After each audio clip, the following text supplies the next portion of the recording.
Welcome to today's Culture Builders, which is an article at tocculture.com and featured in the weekly newsletter. It's titled, Stop Teaching, Start Coaching.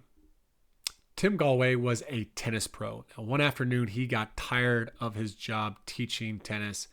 The endless instructions felt like noise, foot placement, swing mechanics. He just couldn't anymore, so he just stopped talking. Meanwhile, his student's backhand was a mess. Gallwey just fed him balls. Silence filled the court. 4 minutes passed. Then, suddenly, topspin appeared out of nowhere. Gallwey was floored by this. The usual model was clear. Tell the student what to fix. The student learns, corrects, thanks, and pays. Learn, thank, pay. That was the expectation. But this student started learning before Gallwey taught him. A realization hit Gallwey. He had focused too much on teaching and not enough on the student learning. A new question arose for him. How do you actually facilitate learning in another person? So he ran an experiment. How little could he say? His next student was a beginner. Fundamentals were ignored. Gallwey hit a few balls and let her watch. Then he told her, close your eyes, see yourself hitting. She visualized briefly, then she hit a few balls, and boom, like she nailed it, mirroring what he had just done. Everything changed for Gallwey that day. He stopped telling people what to do and started doing two things. Asking questions to boost their self-awareness and giving awareness instructions like focus on where the ball hits the racket. When he would do something like that, something remarkable would happen.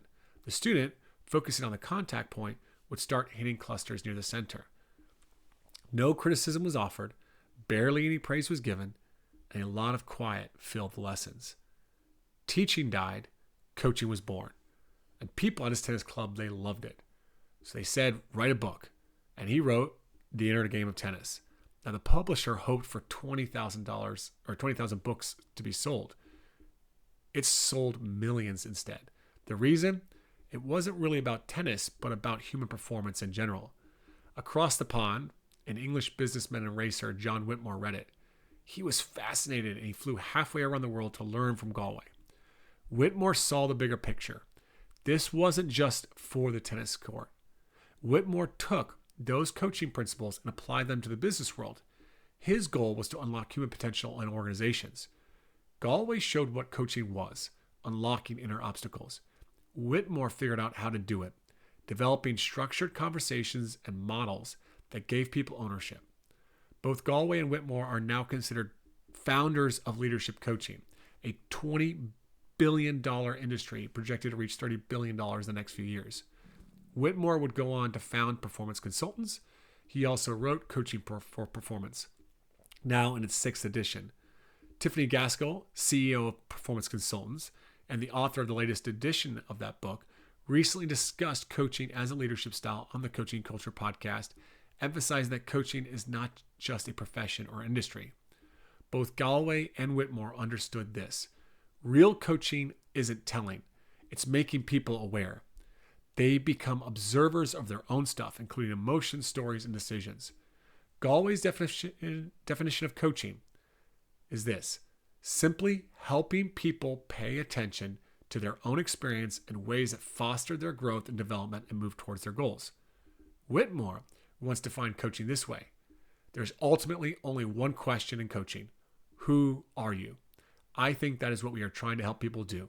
Helping the person to find who they are underneath the conditioning, the social obligations, and their own anxieties and defense mechanisms.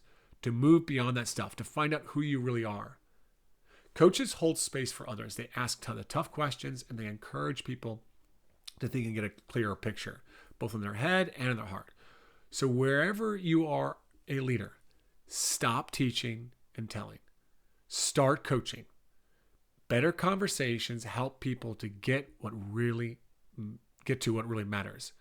Who are you and how do you become the best you? Thanks for listening into today's Culture Builders. If you appreciated it, you found it valuable, please share it. Also be sure to subscribe to the Culture Builders podcast and to our weekly newsletter at tocculture.com.